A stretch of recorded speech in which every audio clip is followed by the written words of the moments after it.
Hello again, guys. Once again, apologies for the late video. Been a bit busy, but in that time I've cracked 8,000 subscribers, so I really like to say thank you for all you guys out there that have subscribed. Today I've got a recipe for a pastrami. It uses a corned beef or corned silverside cut of beef. It's quite a, I think, underrated meat, so hopefully this recipe will change your mind and you enjoy it as much as I do.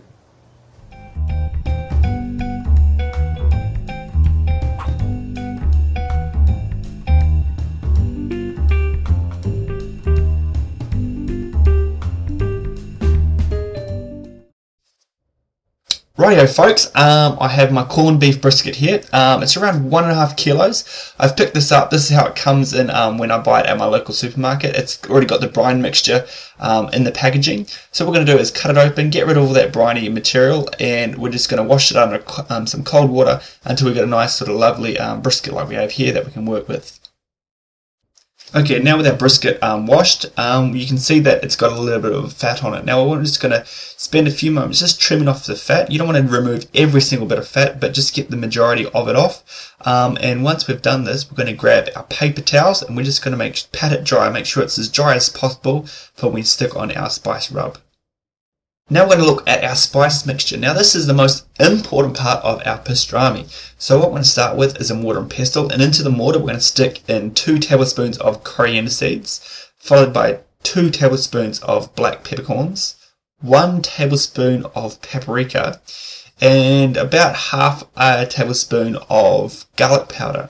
Now with our pesto we're just going to give this a good grind around until it resembles a nice fine spice mixture like we have here, so it's nice and easy to spread across our meat.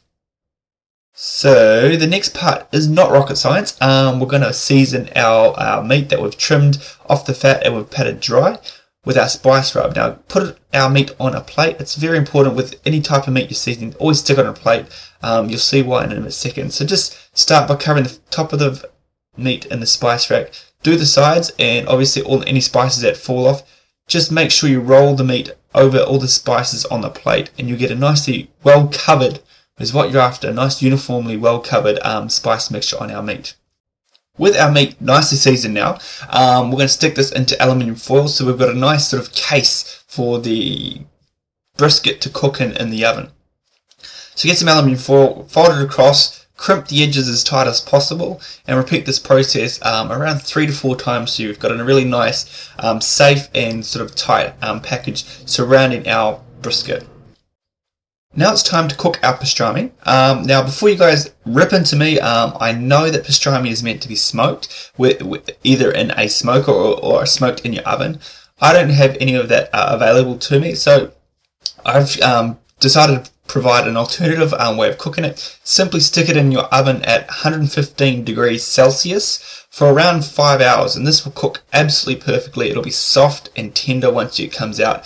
Like I said, it's a different way of cooking your pastrami. It's not going to have that smoky flavour that normal pastrami does have, but it still tastes absolutely fantastic. Once you've removed your pastrami from the oven, be very careful when you're opening up the aluminium foil not to burn yourself with the steam. It's very warm inside. Once it cools down a little, you can start to cut it. You have the option of scraping off your spice mixture. It might be a little bit too hot by itself. It's completely up to you.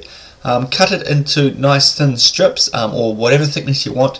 Let it cool down and then place it in the fridge for either eating on its own, use it in sandwiches. Really the uses for pastrami is endless. So there it is, pastrami without a smoker. Some people like myself find it difficult to get a smoker or actually smoke the meat. So another alternative. I hope you found something useful in this tutorial. Feel free to comment, like, subscribe, you know the deal, and I'll see you next week with another recipe. So thank you guys for watching.